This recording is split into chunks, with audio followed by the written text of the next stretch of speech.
Good morning, good afternoon, good evening, wherever you're located on planet Earth. It's time for the PulseWave Report with yours truly, the Algo Capitalist, aka the Vulcan, coming to you live from PulseWaveTrading.com, home of the world famous PulseWave Price Trigger Reports.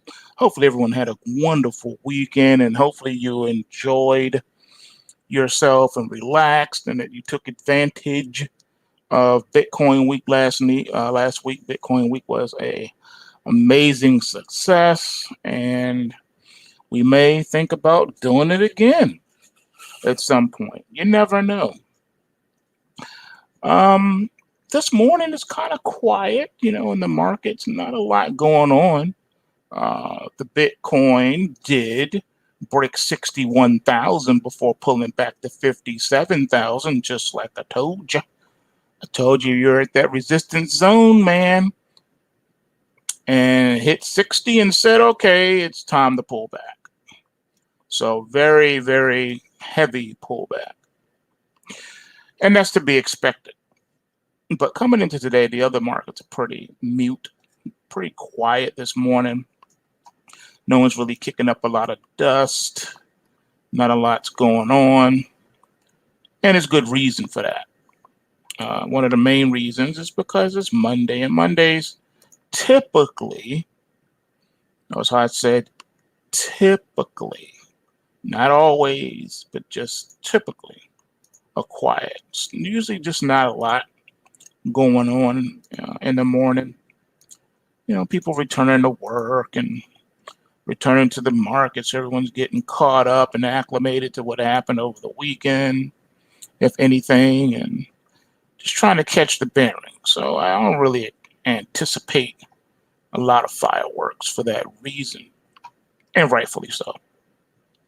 So what that normally means is that we'll probably just drift now that we're into the first hour of trading. I don't anticipate that we'll be seeing anything else happen. I think the ranges have been set, to take into account the overnight market, and then couple that with where we are this morning.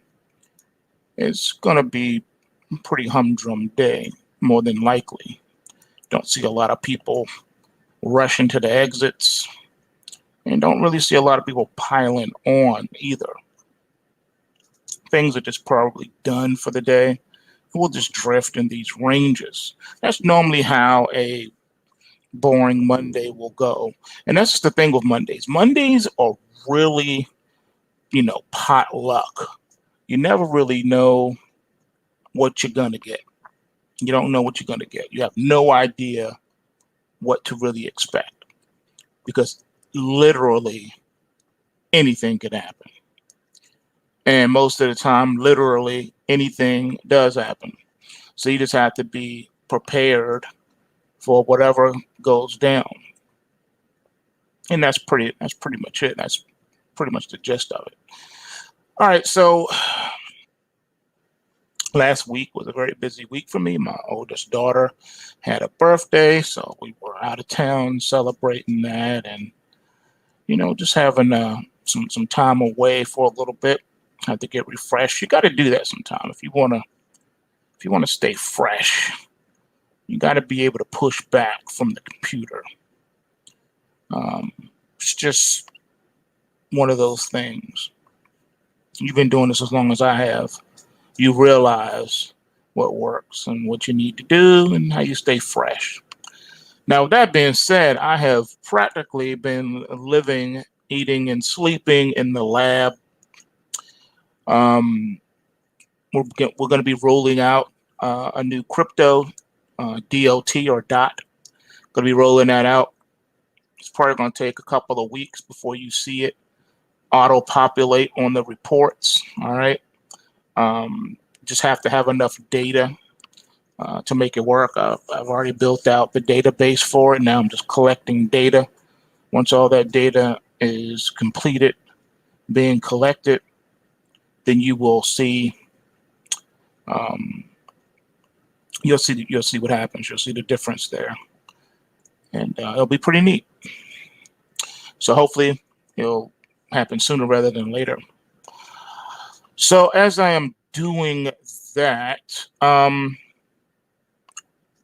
DOT is going to be added to a very small list of cryptos that I do by hand for a special report. Actually, no, I take that back. DOT was going to be, but now it's not. I'm sorry. The 4 cryptos that are special by hand is Bitcoin, EOS, Ethereum, and XRP Ripple. Those are my Bybit specials. Okay, so I'm going to be doing those by hand since I'm going to be operating in those by way of Bybit. You will be able to find these under my watch list on your dashboard. There will be approximately 32 securities there. Those are the 4 cryptos. There's a few forex pairs from Oanda, and then I have some futures, and those will be there. Those are the 3 groups that you'll see there. I don't have any equities at this time on my watch list, just these, because these special securities, these futures that I have on my watch list, the forex and the crypto I have on my watch list, those are all done by hand, and they're specific to the exchanges that I trade on. So anything that I'm going to trade, like whenever I'm doing futures, which is most of the time, I'm going to do that data and do those chartings by hand. Same thing with the micro forex on ONA or Oanda, how you ever want to say it. I do those by hand as well, and I have my reasons for doing so, because I need my data done a certain way, and this really helps me to be able to have an edge on those platforms. So that's what I do. So my data could vary sharply, different than the other reports. So my E-mini S&P 500 futures contract data and signals may differ sharply than the one on the futures tab on your platform, because I'm taking mine directly from the TD Ameritrade Thinkorswim platform. And the reason for that is because most brokers do roll over on the last Friday, prior to it's been so long since I really cared about it, but it's like the 3rd Friday or the last Friday of the final expiration month or what have you. So I do a little bit of mathematical alchemy when that happens. So that's why I continue to do that by hand. It's just better for me. So that's why you will see different things possibly with my particular watch list. So if you trade on Bybit, then you're gonna want to use my you're gonna use the report, my watch list, and trade those, because those cryptos you see on there are specifically Bybit. If you trade futures, then you're going to want to use the ones I use by hand. You may want to go ahead and do that. And if you trade the micro forex on ONA, then you're going to want to use my watch list for that, because again, these are specific to the platforms that I trade on. So it'll give you an additional edge to the edge you already have by using the PulseWave reports anyway. So just wanted to throw that on there. And I added a few non-tradables on there too. For instance, here in the US, they make it impossible basically for us to trade the Bitcoin Futures Composite Index. So I have it on there. I do that one by hand too. Excuse me. So those of you who can, excuse me, those of you that can trade it, that's there also by hand. Another non-tradable I have on there is the US dollar index, the futures. Even though for the most part, most people don't trade that since ICE is bugging. But I have that there, especially for those that trade the forex. That's there as an index, so you can see what the dollar's doing and help you to make your decisions in line with the PulseWave alerts that you get. So those are two things that are non-tradables that are on there, and will continue to be on that list. Just so you know, just FYI, so you know what I'm doing and why I'm doing it.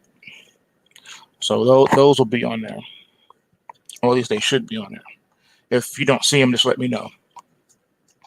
All right, so while I was away, I noticed that there were quite a few things going on. Seems like Biden is still missing in action. He refuses to talk to the press, hold press conferences. But what are they going to do with the State of the Union address, which will be upon us shortly?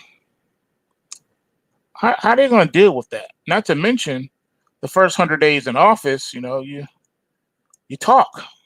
Who's going to talk? And how are they going to do that? As far as I'm concerned, it's countdown until we have the first female president. I think the vice president is already been preparing and gearing up to take the reins. I think that was the plan all along, was to have the first female president. They knew that she wouldn't be able to hold a ticket as the front runner herself, so they used Biden's political capital to make that happen. I do believe that Biden will be bowing out gracefully. I believe he's going to step down and make her the president. They'll probably come out and be truthful. If they think it can score them political points, they'll say, you know, he wants to focus on his health. Or they'll spin it and say he wants to spend time with family. But they may be truthful. They may just come out and surprise you and say, no, you know, he's really, you know, wants to focus on his on health, and, you know, he's stepping down. So they may take the honest route, the truthful route. But because they are who they are, I don't see that happening. I see them spinning it and just saying that he feels, hey man, I'm getting old. I'm old. I just want to spend time with my grandkids, and they'll probably have some good you know, videos for you, or some pictures of him, grandchildren sitting on the knee or whatever. However they decide to spin it, it's going to be a pro-family type of a thing, and he's going to step down, and then she will become president. Now, that is the big thing, and it doesn't seem like anyone's talking about it, or at least they don't want to talk about it. But since the late, great Charlie McGrath is no longer with us, and the late, great Rush Limbaugh is no longer with us, somebody has to do it. So I figure I will step in and I will take those reins, and I'll say it, so no one else wants to say it. It is now countdown until Kamala Harris is sworn in as the president, the first female president. That is going to be big, shocking news. But the next big, shocking news event will be, who will she tap for VP? Who is she going to tap for VP? You haven't heard anyone talking about this. Could we see two females? Because we are now living under the age of Semiramis, I would not be surprised if they tapped Hillary as the vice president. And then after Kamala's done, Hillary becomes president. They may even do a double take on you. They might have Kamala in there as the first female president. Then she taps Hillary as the vice president. And then not long after that, she resigns to make Hillary the first president. Now, that is the third alternative. The reason why I think the third alternative has teeth is because they already know that Hillary cannot win a general election on her own. So I think they're going to take a page out of the House of Cards.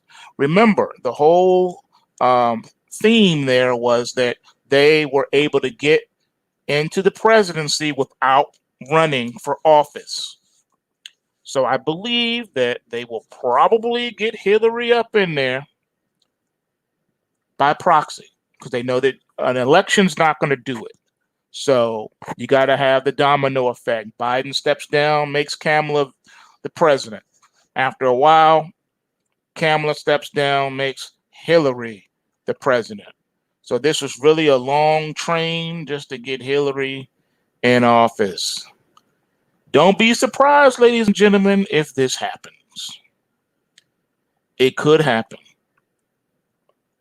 So you have the first female president, and then you have the first female president coupled with a vice president. So it'll be the first time that you had a female president with a female vice president, two women in the White House running things. The question will be then, will they let Kamala serve out her 4 years, or will she be told she needs to step down and let Hillary take over? It's very interesting where they go from there. But all I know is not many days from now, you will have a female president, ladies and gentlemen. I think Kamala was already knew this coming into it, and she was already briefed. I believe that was part of the plan. She probably even helped design it from a legal perspective, and that's what we're going to see. At some point,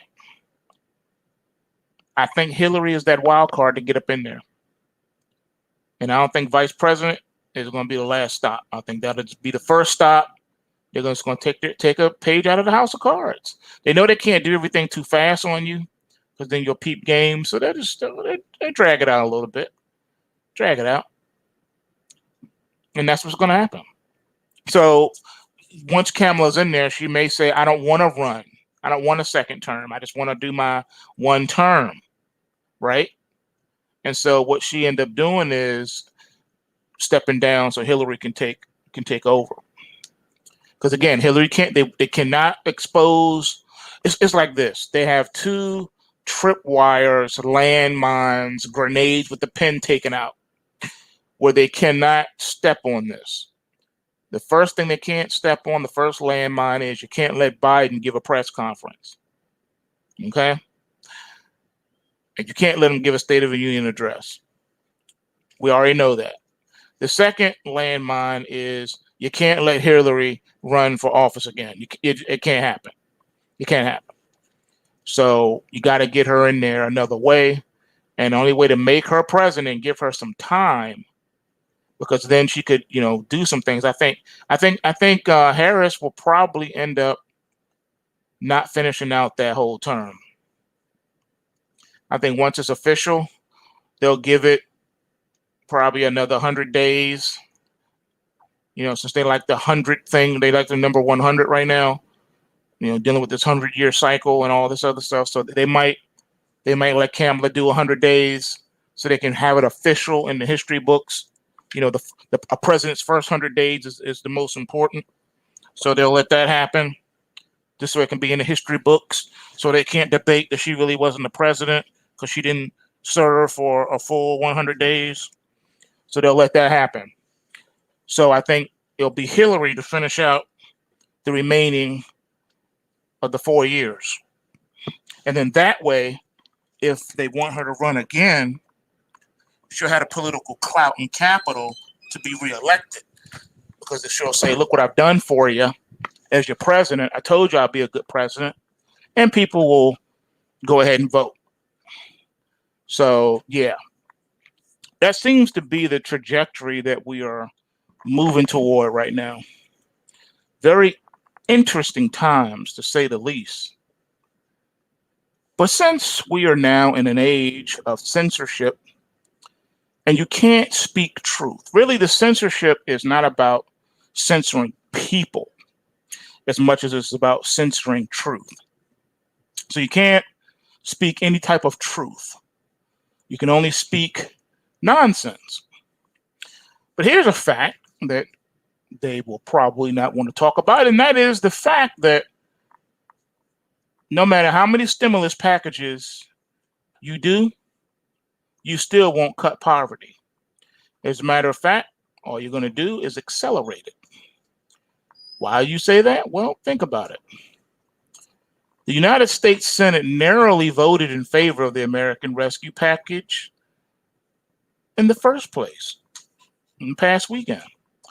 Now, the $1.9 trillion stimulus package is being presented as a savior for the citizens. It's being presented that this is going to help you. This is going to deliver you. Stimulus checks. What about them? Well, individuals making less than $75,000 and married couples making less than $150,000 a year will receive direct payments of $1,400 per person. The bill will also provide $1,400 per dependent. What about unemployment benefit boosts? Well, the bill extends unemployment programs through early September, including the $300 per week federal supplement provided in the last stimulus plan passed in December. There's also a child tax credit. The bill would temporarily expand the child tax credit, which is currently worth up to $2,000 per child younger than 17.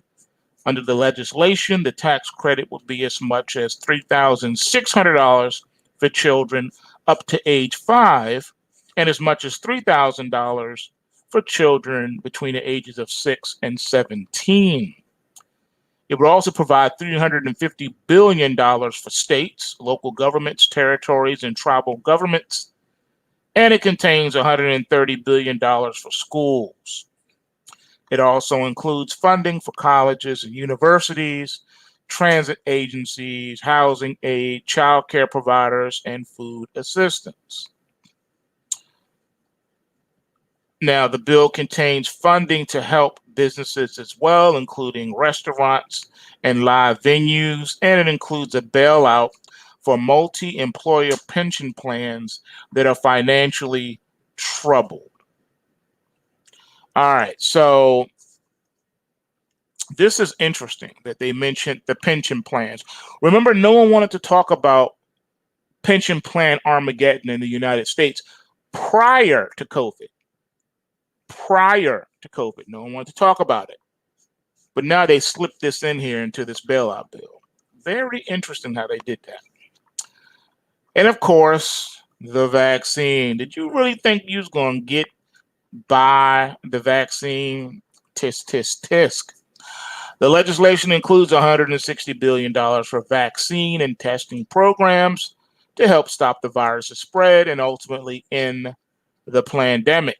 Now, the plan includes money to create a national vaccine distribution program that would offer free shots to all U.S. residents, regardless of immigration status. Excuse me. Now, there's plenty more in the $1.9 trillion stimulus package, but I think by now you're getting the idea. The new administration is being heralded as the savior of the low and middle class. It is being praised for sending minimal amounts of money to small businesses, less than $50 billion for restaurants, venues, and other small businesses. American people are even being told that the government has cut poverty. Really? Since when did giving someone a chicken every day bring them out of poverty? It's like the old saying, give a man a fish, he'll eat for a day. Teach a man to fish, he'll eat for a lifetime. But this is serious. The Washington Post published an article titled Biden Stimulus Showers Money on Americans, Sharply Cutting Poverty and Favoring Individuals Over Business. That is an actual title. Okay? Now, how these journalists know that the stimulus package, which hasn't even been implemented yet, has cut poverty is confusing to me. They must be able to see into the future. Obviously, no one can see into the future. No one knows exactly the impact of the stimulus package. Some people claim it will help people who need it the most. Others believe it will lead to higher levels of inflation, which disproportionately hurt the lowest socioeconomic classes. But think about it this way, folks. If you keep spending money that you don't have, you keep borrowing money that you don't have, at some point, you're going to be declared bankrupt. Isn't that what happens when you can't pay your bills? Right? One thing we should all be able to agree on is that the Washington Post headline is pure propaganda. These journalists have become a mouthpiece for the state, showering money on Americans, sharply cutting poverty. It sounds like a third world dictator wrote these headlines in an attempt to tell their citizens that everything is going to be all right. Nothing to see here, go back to sleep. The truth of the matter, however, is that the new stimulus package drastically reduces the number of people who are eligible to receive stimulus checks.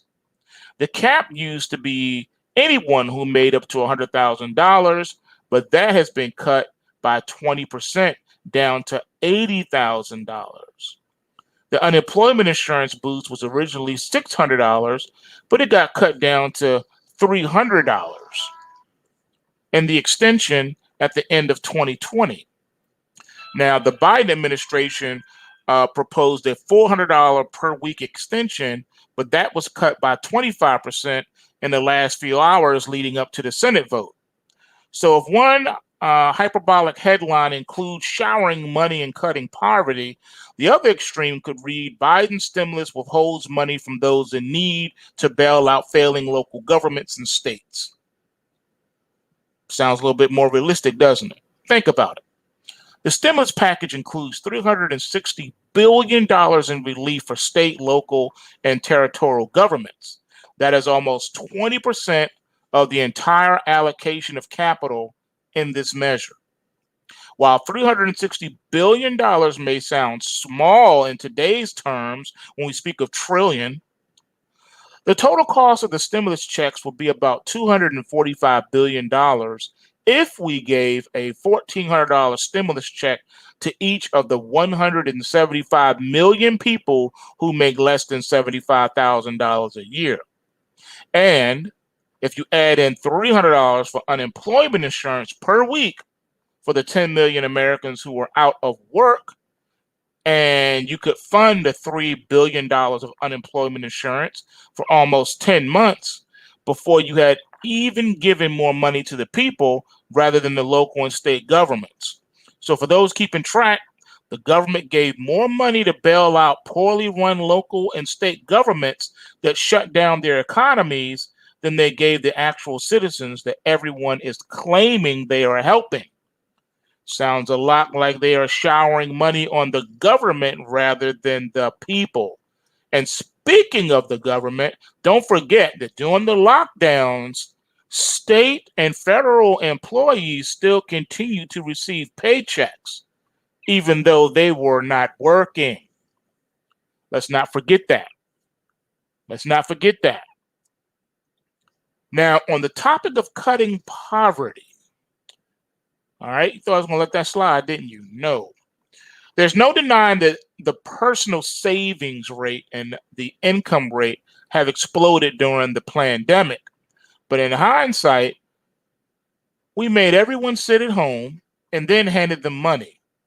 There wasn't much for them to do with that money other than save it, right? So there were people who saved that money. They didn't go out and buy the new PlayStation 5. They didn't do that. But these statistics suggest that everyone is making more money and that everyone is wealthier post-pandemic. This isn't how we should interpret the data, though. Take this excerpt from the New York Times in September of 2020 that analyzed previous data. Quote, American families shored up their savings substantially between 2016 and 2019, according to the Federal Reserve data released on Monday. But wealth inequality remained stubbornly high, and that was before the coronavirus pandemic took hold. Median net worth climbed by 18% in those 3 years, the Fed survey of consumer finances showed, as median family income increased by 5%. The survey, which began in 1989, is released every 3 years and is the gold standard in data about the financial circumstances of households. It offers the most up-to-date and comprehensive snapshot of everything from savings to stock ownership across demographic groups. The figure tells a story of improving personal finances fueled by income gains and rising home prices, the legacy of the longest U.S. economic expansion on record, one that had pushed the unemployment rate to a half-century low and bolstered wages for those earning the least.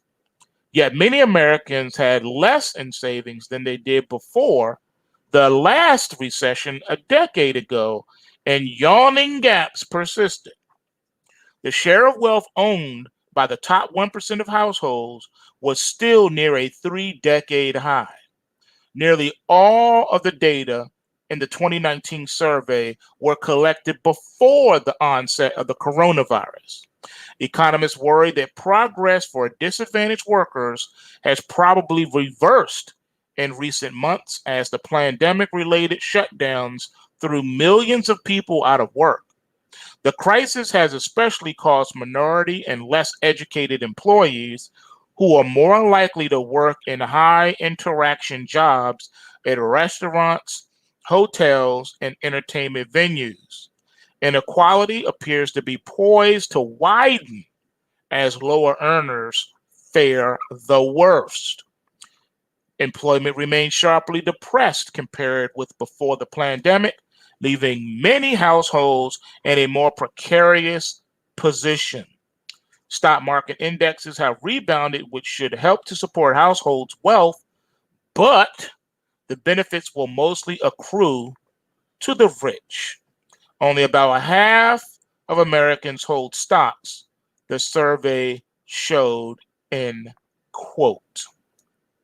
So even though personal income and personal savings rate increased, it doesn't mean that the wealth inequality gap is closing. In fact, you could argue that the only indicator of whether the wealth gap is closing or widening is what percent of Americans hold investable assets.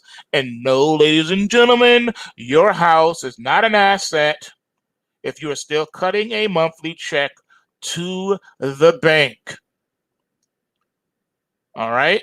And it will only be considered an asset if you still have to cut a check to the bank, but you're coming out ahead. So if your mortgage payment is $3,000, but you're renting the place for $3,500 a month, well, now that property has become a performing asset for you because you're netting $500 a month.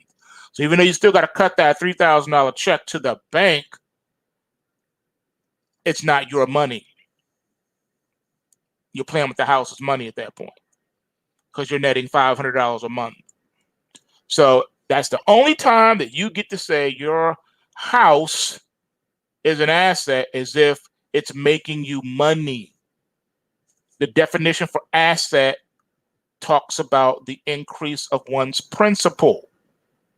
If you are constantly cutting a check and the house is not no one's cutting you a check for the property, but you're the ones cutting checks to the bank for the property, it is a liability, not an asset. Let's deal with it. We talk about facts on this program. Now, what people forget is how bad the wealth inequality gap in America is. Now, according to the St. Louis Fed, the bottom 50% of Americans own only 1% of the wealth, including 13.4 million families that have a negative net worth. It doesn't matter how many stimulus checks you send to those 13 million families, it won't pull them out of the dire situation that they are currently in. The checks help, but let's not kid ourselves. They do not cut poverty. The only way you could cut the poverty is if you brought those individuals out of poverty. That's the only way you could do it. And the only way you can get them out of poverty is if they had a stronger income. But let's deal with this whole inequality nonsense. We need to talk about what that really means. And then and give me just a second here. Take a drink of water.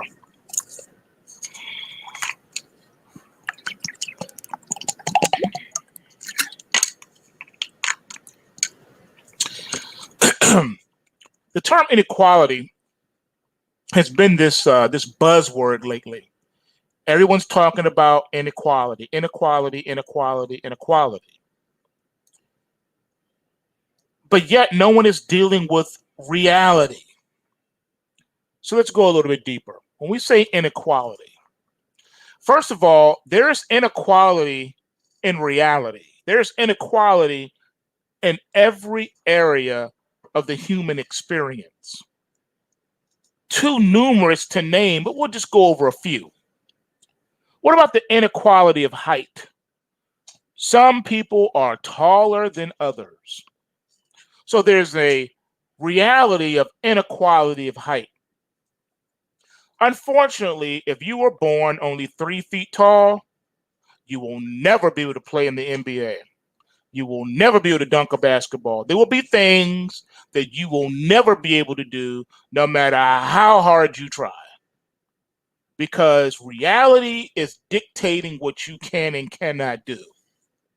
Reality dictates what we can and cannot do. There is a natural inequality in the human experience.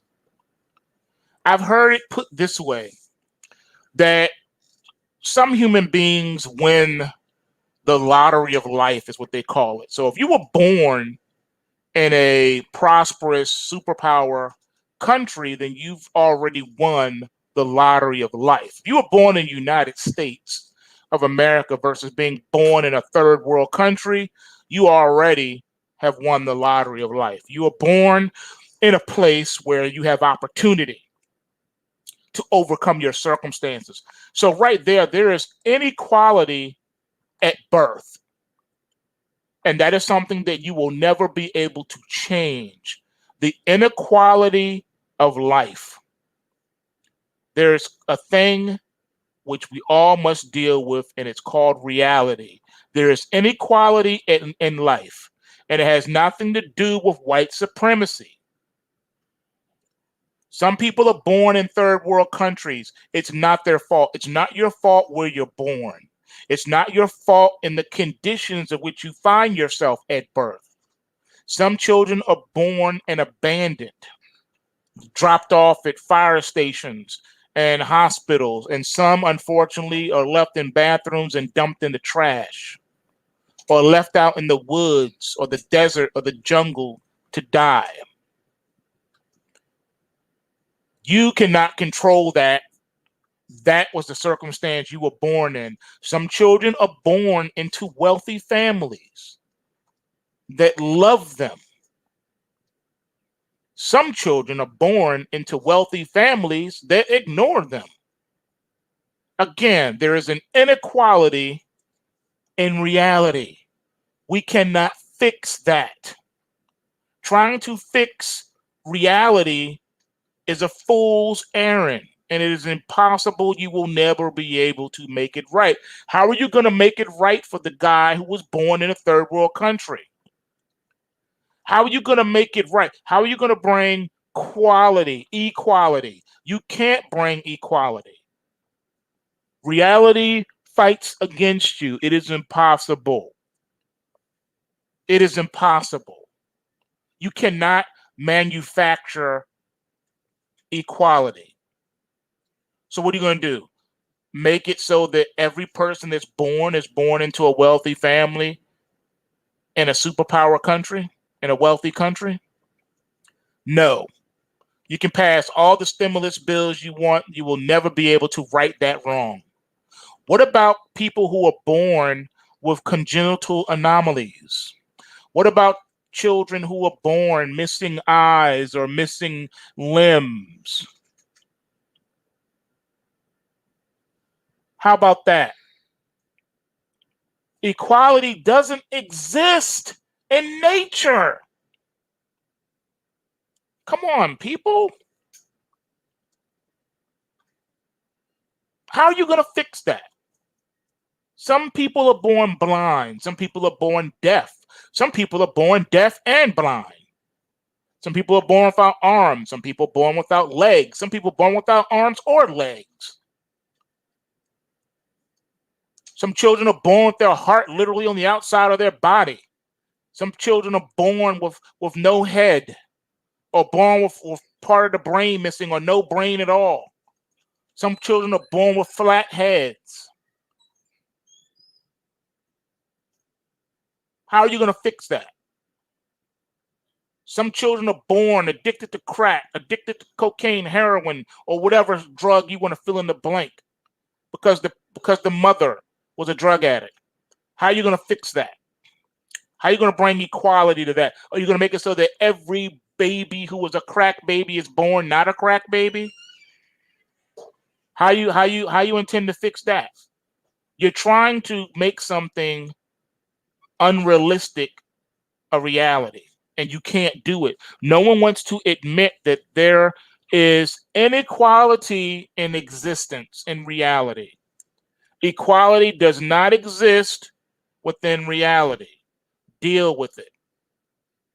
Now, when we're talking about poverty, again, there is no black and white. You got to break it down. All right? I don't have time to go into all the nuances of that. Great books have been written on it by smarter people than me. I remember the R.C. Sproul did a teaching on that. I think he did it with his son, R.C. Sproul Jr. Wonderful piece breaking down the reality of poverty. Remember, Jesus said the poor will always be among you. That was a fact. That was a reality. And there are reasons for it. That's why he said it matter-of-factly. Because reality dictates inequality. Some people are born into poor families. There you go. But now here's the part. I like to give you a little bit of sunshine at the end. So here's a good part. My main man, Tom Sowell, dealt with this at length in more than one of his books. So you can pick up basic economics. You can pick up advanced economics. You can pick up economic fallacies. The list goes on and on. You can just go on Amazon and just type in his name. You'll see all his books. He even has audio book versions of them. And he deals with that. The fact of the matter is, people who are born poor, not everyone who was born poor stays poor. As a matter of fact, if you want to look at the different economic categories, they're forever shifting. Human beings are transient people. All right, we're transient creatures. If you look at the Forbes 100 list, it changes all the time, every year. The richest man in the world today may not continue to be the richest man in the world tomorrow. He could drop a few ranks. You may have a few people that made $100 million this year, but last year they only made 90. It's forever transient. It doesn't stay the same. There are people who were born poor, who go to school and get a degree in something or take up a trade, and now they're making more money than their parents ever made, and now they're no longer living in poverty, even though they grew up in poverty. The testimonies are endless, people. I've heard so many testimonies in my life of people like that. People who grew up living in a one-room apartment, multiple people in one-bedroom apartment. And then they go on to become wealthy, multimillionaires. There are people who were incarcerated for 10, 20 years, come out, start a business, become self-employed, and now they're millionaires. Come on, man. You and I, everyone listening to me right now, can name more than one person that you know grew up poor and is now super rich? How about just about every NBA basketball player today? How about just about every NFL football player today? Pretty much every person in entertainment. Do you know how many people in entertainment, whether they be actors, actresses, rappers, singers, musicians, ballerinas, gymnasts, golfers, whatever, grew up poor, now they're household names, they're rich. So just because a person was born with inequality at birth doesn't mean they remain there. And guess what, ladies and gentlemen? The government had nothing to do with it. These people's testimonies are their own. The government didn't do a thing to bring that about. They brought it about themselves with the choices and decisions they made. So let's break down, when you talk about inequality, when you talk about poverty, there are multiple reasons. There are different types of poverty, different types of people's situation. You don't know a person's economic situation. Someone could have lost their job and lost it and lost everything. Someone could have got injured and ended up losing everything, or became deathly ill and lost everything, or whatever. There's an endless list. Some people are made poor by their government. Some people are made poor because of a whole bunch of reasons. Who knows? That's why you have to take every situation as a case by case. Some people are made poor because of war, famine, disease, weather, catastrophic situations, earthquakes, tsunamis, volcanoes, floods, you name it. There's a myriad of reasons that a person may be impoverished or find themselves less off than they were. There are people who were rich and lost everything. Things happen. That's life. Life is inequality. Has nothing to do with white supremacy. Nothing. The tsunami that hit and wiped out people's entire generations a few years ago, that had nothing to do with white supremacy. You gonna blame inequality for that too? Really? So we need to really understand terminology and definitions, because words have meaning and you can't redefine them to suit your agenda. You got to deal with reality. And lately, the United States of America's mainstream media has not been dealing in reality. And giving people stimulus checks is not going to solve their issue. It's a case-by-case basis. Some people are made poor because they're actually lazy. Some people are made poor because they have zero work ethic. Some people are made poor because they became a drug addict. Some people are made poor because they developed a gambling addiction or some type of substance abuse. Some people are made poor because they have made absolutely poor choices in life. How are you going to fix them? Your stimulus check will not do. All the stimulus checks are doing is delaying the inevitable. An individual with no type of work skills, no type of job training, with no type of grind or hustle in them, no kind of entrepreneurial spirit, they're doomed. You don't have to have a college degree to become a multimillionaire. You can start a business, but if you don't have no hustle and grind in you, no entrepreneurial spirit, then that's not going to be out for you either.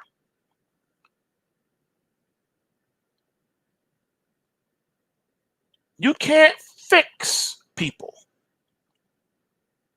Inequality exists. Are you saying that the guy who cures cancer should be worth the same as a person with no work ethic, no education, no job skills, that they should make the same amount of money? Is that what you're saying? So the guy who cured cancer needs to give his money to that guy? Really? Really? So you're saying that you don't understand economics when you say stuff like that. We got to increase the minimum wage. Again, not dealing with facts, not dealing with reality. The fact is, it's not about the minimum wage. That's not the problem. I remember working back when the minimum wage was $3 an hour. Y'all don't forgot about the $3.35 an hour, haven't you? Yeah, $3.35 an hour was the minimum wage. I remember getting that paycheck, $3.35 an hour. And you want to know the truth about that? At that time, that's all I was worth. I was only worth $3.35 an hour. I had no job training. I had no job skills, but I did have a work ethic and I did have hustle and grind. I had that. But from an employment perspective, on paper, I wasn't worth more than the minimum wage of $3.35 an hour. So see, there really shouldn't be a minimum wage. You don't need one. Because when you do a minimum wage, you're saying that everybody is worth the same amount of money, and that isn't true. Because if that be the case, then you're saying that the brain surgeon, the pediatric brain surgeon, should make the same as the guy that works at McDonald's. See, that's what they don't want to talk about. When you put a minimum wage in, that is what you're saying. You're trying to force equality where there is natural by nature inequality, and there should be.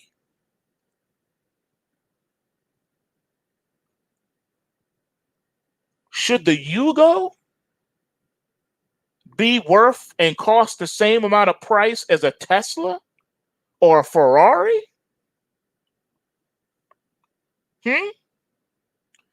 Should a Ford Focus cost the same amount of money as a Ferrari or a Mercedes or a Lexus or a Bentley or a Bugatti?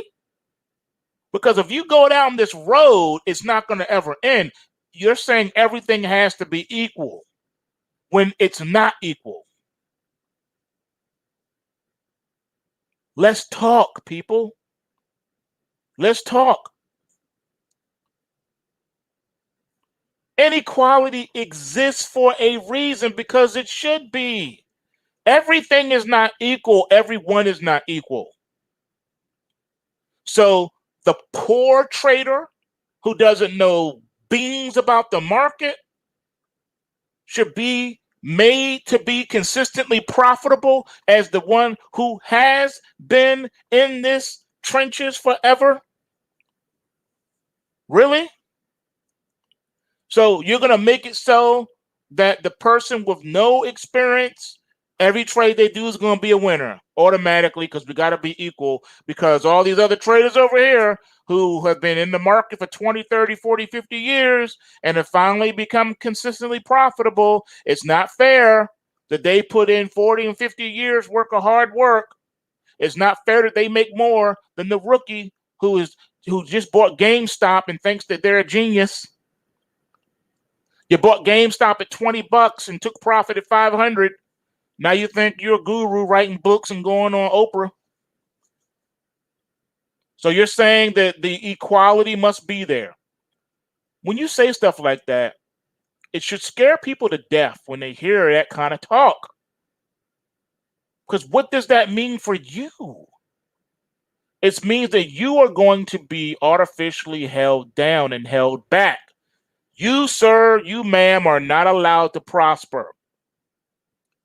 Prosperity is not allowed. Everyone must be made equal. No matter what job you do, we're all going to get paid the same. You don't have to like it, but you have to deal with it. That's the law. That's the kind of law you want, where everybody has to make the same. No matter what your job description is, you will be making the same. So that means that LeBron James has to make $15 an hour. Doesn't matter that he's LeBron James, one of the greatest basketball players of all time. Nope. We have to take away your mansion, take away all your other endorsement deals, take away all of that. And from now on, you're only going to make $15 an hour. As a matter of fact, that's how it's going to be. So whatever job you do, brain surgeon, you will no longer make the money you've been making. I know you like the houses you own and you like the Bugatti you're driving, but I'm sorry, we need to take that away. From this day forward, you're only making $15 an hour, because it's not fair that you make all this money and then the little high school student who gets a summer job only makes $15 an hour. So in order to make this equality happen, Mr. Brain Surgeon, we need you to only make $15 an hour. So this brain surgeon who went to school for like 900 years and has practiced his craft forever how many long, you're telling me that this man now can only make $15 an hour because, hey, that's fair. We have to have equality. We have to have equality. There is no such a thing. This is a bogus idea that is not steeped in reality. There should be no minimum wage. People should be paid what they are worth. Okay, so you have this dude here who's been with us for 10 years. He doesn't have a college degree, he just has a high school diploma, but he has taught himself everything about all of our widgets and gadgets and gadgets and our computer program and everything else. He is incredible, can run the whole thing by himself. We pay him because, you know, he's so valuable to the company. He's making six figures. We got a kid coming out of college with no work experience whatsoever, but he has a degree. Should he automatically make the same as the guy with a high school diploma who's been at the company for 10 years, with a 10 years worth of track record, who taught himself everything, the insides and outs about every gadget, widget, and gadget in the company? Absolutely not. That college student should not make more than that dude. His value to the company is priceless. So you're going to say the dude coming out of university with no job training, you got to train him how to use all the gadgets, and widgets. And you're going to pay him the same as the dude that's been with you for 10 years, who is an expert in all of this? I don't think so. Pay should always be commensurate with experience. Since when did a college degree mean that you are excellent in your field? The college degree was just used to get people in the door, because all a college degree says is that you have the ability to learn. That's it. And in these days, it doesn't even mean that anymore. It just means you have the ability to become programmed. You're programmable, like a piece of software. It just means you are a good source, a good person that can be propagandized. You can be brainwashed. That's all it means. Doesn't mean you're good at what you do. Doesn't mean you're excellent in your work. Again, inequality exists, people. Are all doctors the same? Are they equal? No.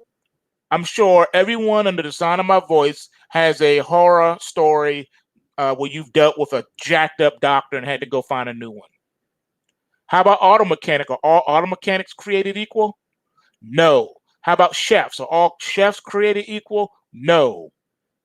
Are all basketball players in the NBA created equal? No. Some are better than others. Some are a lot better than others. And then some are still light years better than others. When you take a look at the big three, Bryant, Jordan, and James, they stand head and shoulders above their peers. There's a reason for that. There's a reason for that. So are you saying that the dude who just rides the bench should make the same amount of money as those dudes? Really? Come on, people. So why exactly do we believe that this stimulus package is a net negative for the bottom 50% of Americans? Simply put, the benefit of a stimulus check and unemployment insurance is drastically outweighed by the negative impact of inflation, both in consumer goods and asset prices. And you got to include food and energy in there, because people have to eat and you need energy. Because without energy, you freeze to death in the winter or you burn up in the summer. Now, all the academics, millionaire bloggers, and wealthy hedge fund managers get real mad when you start to disprove their narrative with the government is cutting poverty and showing money and just showering people with money. But here's a generalized view of the problem. Each socioeconomic class experiences different levels of inflation. The richest hold investable assets and are less likely to purchase consumer goods most affected by inflation. The lowest socioeconomic classes hold no investable assets and are more likely to purchase inflationary goods. We've seen this time and time again. The poorest people usually spend the most money when you look at the percentage of their income. And these are facts. Walk into a 7-Eleven at any time of the day, and you'll see a line of people buying lottery tickets. Some people spend good money buying those lottery tickets and those scratchers. Well, the average scratcher is like $20. You can buy stock with that. Can you imagine if the people who, how much money you say they may have spent in a year doing that? Let's say a person buys a lottery, they average a lottery ticket a day. All right, so that's 365 lottery tickets a year purchased for $365. With $365, you could have bought yourselves a few shares of GameStop at 20. Today, GameStop is at 248. Talk about a return on investment. But see, poor people don't think like that. See, what they don't want to tell you is that the mindset between the rich and the poor vary vastly, greatly.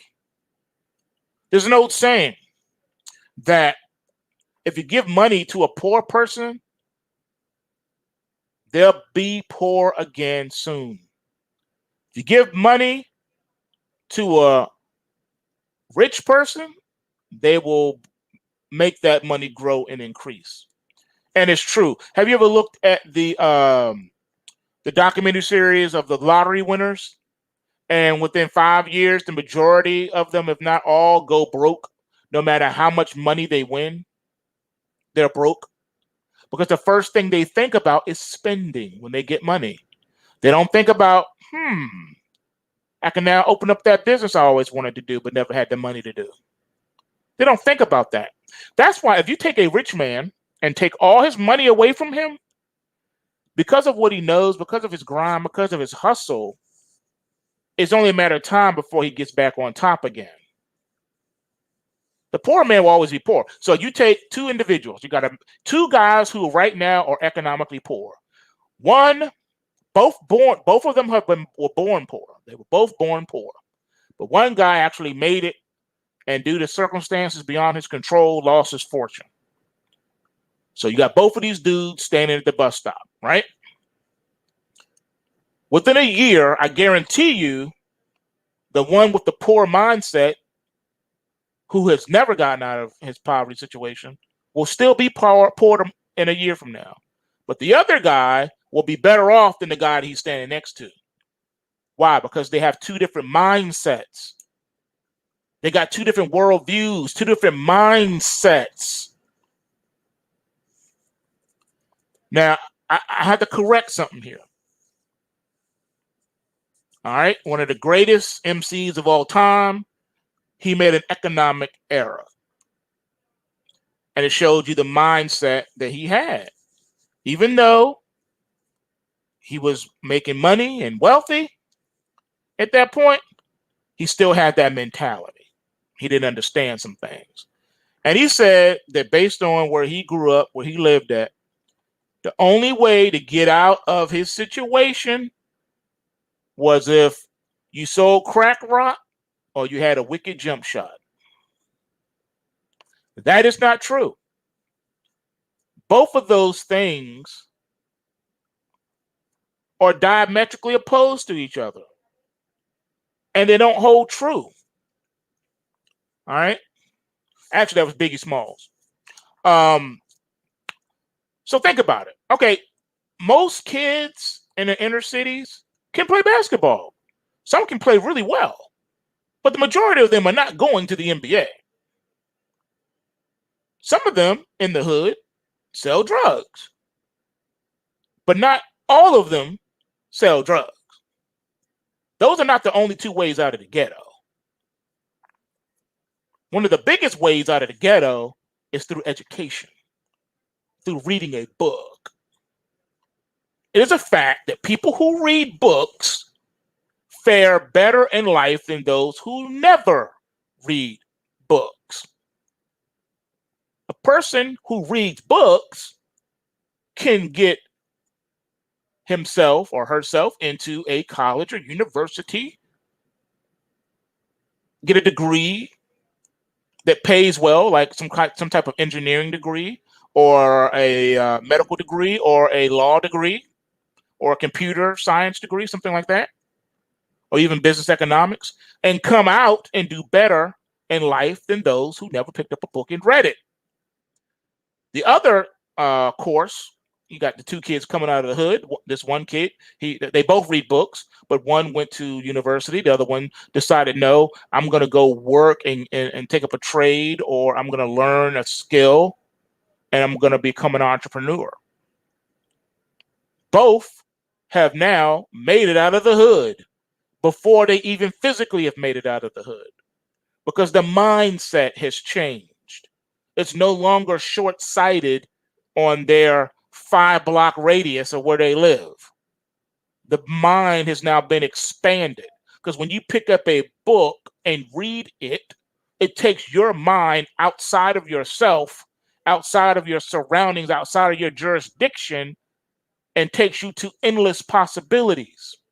So now, where you had no hope, you have now found hope. I can only speak from my own reality. Reading books, magazine articles, newspapers. And I don't just mean reading the Washington Post or the New York Times. I'm talking about reading the Wall Street Journal, reading the Investor's Business Daily, reading Stocks and Commodities magazine. The list goes on and on. Reading Futures magazine. The list goes on and on. Watching documentaries. Since I was 5 years old, I was interested in watching documentaries and watching and listening to debates. I'm probably the only child that I know of in my high school that on the weekends was watching the McLaughlin Group. The McLaughlin Group was my show. Even when I didn't understand a word of what they were saying, for some odd reason, I had to listen. All right? I've always liked listening to talk radio and news and forums where they debate things. I like it. I loved it. C-SPAN, love C-SPAN. Love those and watching PBS and any channel where they're talking and debating issues and talk about issues. Back in high school, like I said, I watched the McLaughlin Group.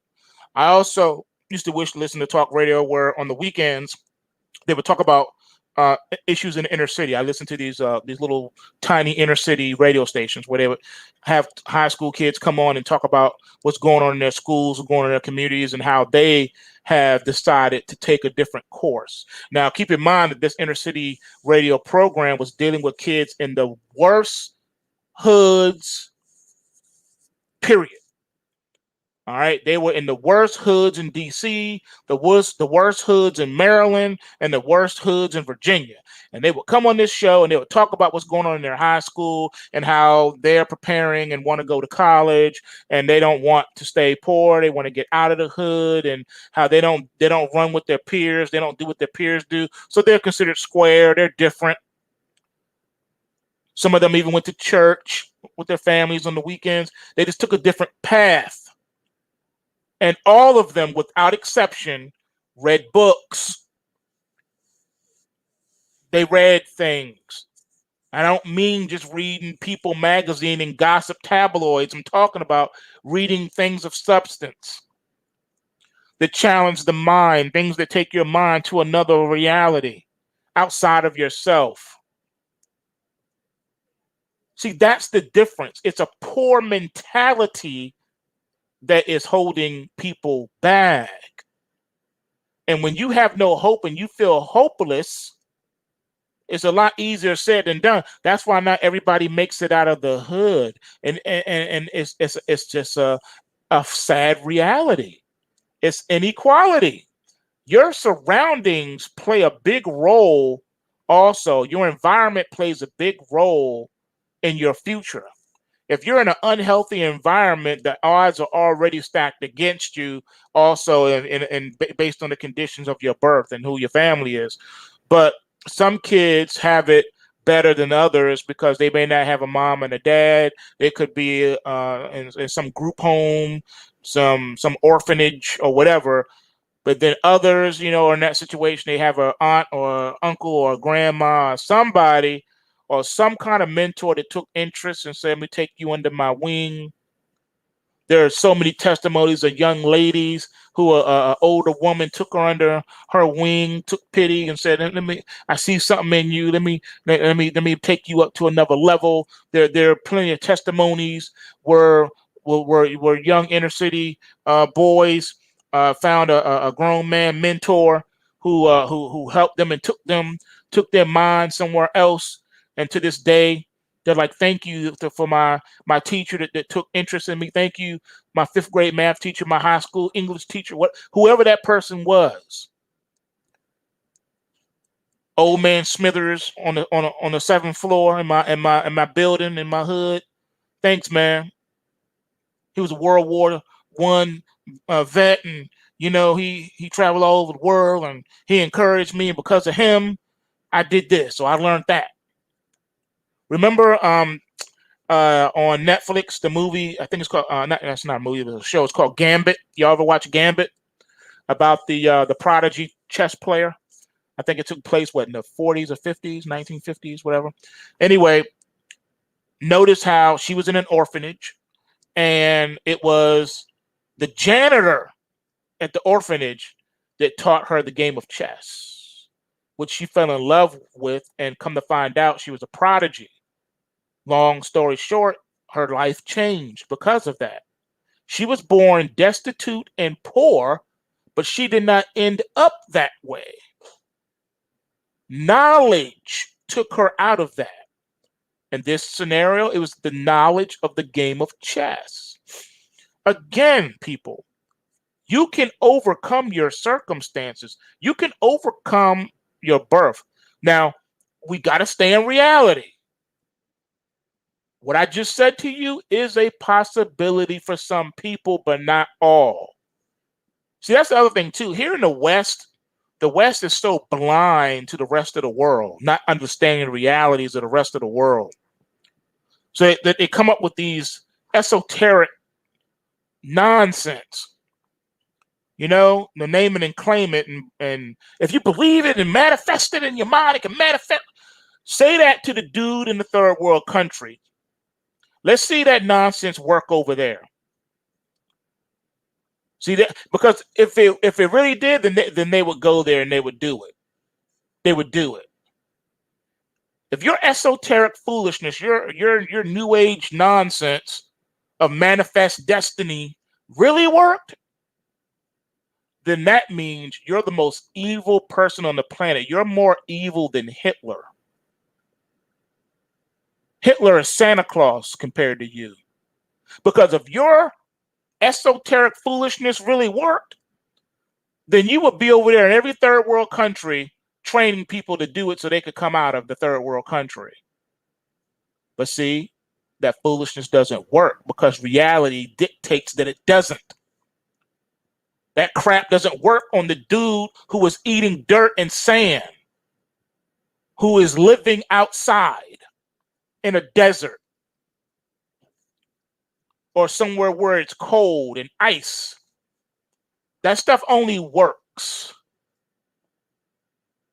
in the West. It only works if you're in a wealthy country where you have the opportunity. Now, see, that's another thing too. Opportunity. Everyone doesn't have the same opportunities either. We got to deal with that. We have to deal with that. Let's be honest. See, again, reality. There's inequality of opportunity as well. And the reason being because, again, a person decides, hey, I'm going to go to school. I'm doing great in school, but I'm poor. My parents can't afford to send me to university. I will never be able to afford to do university. Well, now they, the government came out with the student loans and all that. So now they've made it possible for this person to have equality of opportunity. So now he can go to university. Little Sally can go to the university because she had a 4.0 GPA. So she's been accepted at all these different universities. And the government, Uncle Sam, say, you know what, we're going to help you. And the taxpayers say, you know what, we don't mind paying for that person because that person is going to contribute something back to society because of their mindset. So yeah, we down with that. But then you have another student who does not have a 4.0 GPA. His GPA is 1.36. No university is going to accept him, even if his parents could afford to send him to college. He's not going to college. Not with a 1.36 GPA. It's not going to happen. And the government is not going to give you a loan either, a student loan, because your GPA is too low. But that's not fair. You gave one to her. How come she got a student loan? Because she had a 4.0. You have a 1.36. She's demonstrated her willingness to learn. Your grades are poor. Therefore, you do not have the same outcome of equality of opportunity. You see what I'm saying, folks? And that's not necessarily that student's fault. That's another thing, too.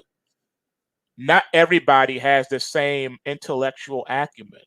Not everyone is as smart. Not all people are equally smart. There's no equality of mental gifts. Some people are dumber than others. Some people will never be able to get past a certain level of intellect. Do it be born to genetic situation? They could have been born Down syndromes. They could be born autism or Angel's disease or trisomy 10q. There's a list of mental deficit situations, disorders that a person can be born with. It's not their fault. But there are others who are born with those same issues who are not as severe, who are able to do better. So again, there's no such thing as equality in the sense that the left mean it today. It doesn't exist in reality. The official inflation numbers are another reality, and they're widely inaccurate. The official data says less than 1.5% inflation, but the Chapwood Index claims 7 to 12% depending on the city And Shadow Stats claims over 6% inflation as well. Shadow Stats is like that. That's like the go-to place for a lot of people for their statistics. Shadow Stats, in case you don't know that. Now, the large stimulus package no doubtly will flood the system with liquidity, which drives asset prices much, much higher. Zero interest rates help significantly there as well. Now, those holding investable assets get wealthier, and those not holding investable assets become poorer because your dollar buys less. That is another huge fact. People who invest their money wisely will fare better than people who don't invest their money wisely, and better than those who don't invest their money at all. Another fact. Once again, facts that people aren't willing to deal with. All right. It's that simple, ladies and gentlemen. The purchasing power of the US dollar is being eroded away based on historical trends, with these massive stimulus bills, which now total almost $6 trillion in a single year, accelerate the problem. Facts. Got some? This is where we are. And because the American public has been intellectually lobotomized, this is what we get. This is what we get. We now have the people saying, bring us Barabbas. The people have chosen Barabbas, the social justice warrior, the member of Antifa and Black Lives Matter, the left, the leftists. Bring us Barabbas. That's what they want. They want Barabbas. They want Dr. Fauci. They don't want Dr. Seuss. The people have chosen for Dr. Fauci. Doesn't matter that he speaks lies and double speak and contradicts himself. Doesn't matter. On one hand, we have that guy, Dr. Fauci, who lies and contradicts himself. And on the other hand, we have Dr. Seuss, who has done nothing but help countless young people to read. Me being one of them. And now they want to cancel him. Let's cancel Dr. Seuss. Let's cancel his books. They're silly. Some people have even tried to stretch and call it racist. He's making fun of Asian people. Where can you show me in any Dr. Seuss book where he said, by the way, these are Asian people? As a matter of fact, Dr. Seuss doesn't use human beings at all. His people are called Who's in Whoville. They're animations. They are not human beings. They're not African. They're not Asian. They're not Caucasian. They're not Italian. They are Who people with silly names. Some of them are animals. What we would call today cryptids. Very, very interesting that this is what we are today. A beloved author, like I said, who is responsible for teaching countless scores of children worldwide how to read, me being one of them. And now they want to cancel him. Cancel him, he's racist. Everything's racist. Nonsense, I tell you. So you're saying that the Sneetches are racist? Because they depict, no, that is your twisted leftist mind trying to find race in everything. Dr. Seuss never intended to depict any human nationalities in his books. That's you trying to find racism. You're the racist leftist. If you're saying that Dr. Seuss's books make fun of Asian people, you are racist because you are saying you're calling an Asian person a Dr. Seuss character. You're making fun of Asian people. You're doing something that Dr. Seuss never intended his books to do. That's where your twisted mind is going because you're racist. The most racist people on the planet are not white supremacists. The most racist people on the planet are the leftists that are coming up with this cancel culture garbage. Those are the racists. And it's getting worse, man. It's getting worse. All right, I've been on here long enough. Time for me to roll out. I figured I owed y'all a little bit of extra time since last week I was barely able to do anything. So I figured let me make it up to you today. All right. In case you missed the announcement earlier when I first started, I am working on bringing DOT, a new crypto, to the list.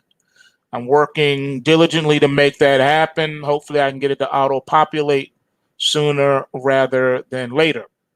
All right. So that's where we're going. DOT will be added at some point. It should be able to populate within the next 2 weeks. I'm hoping to get it done a lot sooner than that. But that's like I've warned you and told you before in the past. That is one of the limitations with me doing the crypto is that it takes a lot. It takes a lot to add it. It's not like adding other things. It's just a lot more work that goes into it for me. So anyway, I'm working on it. Just thought you would like to know. All right. I do have it on my to-do list. And I'm gonna get it done. We're gonna make it happen. We're gonna make it happen. All right. Just wanted to put you down with the program. All right, with that being said, you guys, remember, you know what it is. PulseWaveTrading.com. You need to go over there and sign up. You know what you need to do. Get these pulse waves, man, so you can make this money. And remember, bulls make money, bears make money, and pigs get slaughtered. So remember to take what you can and give nothing back. And I'm out. Peace.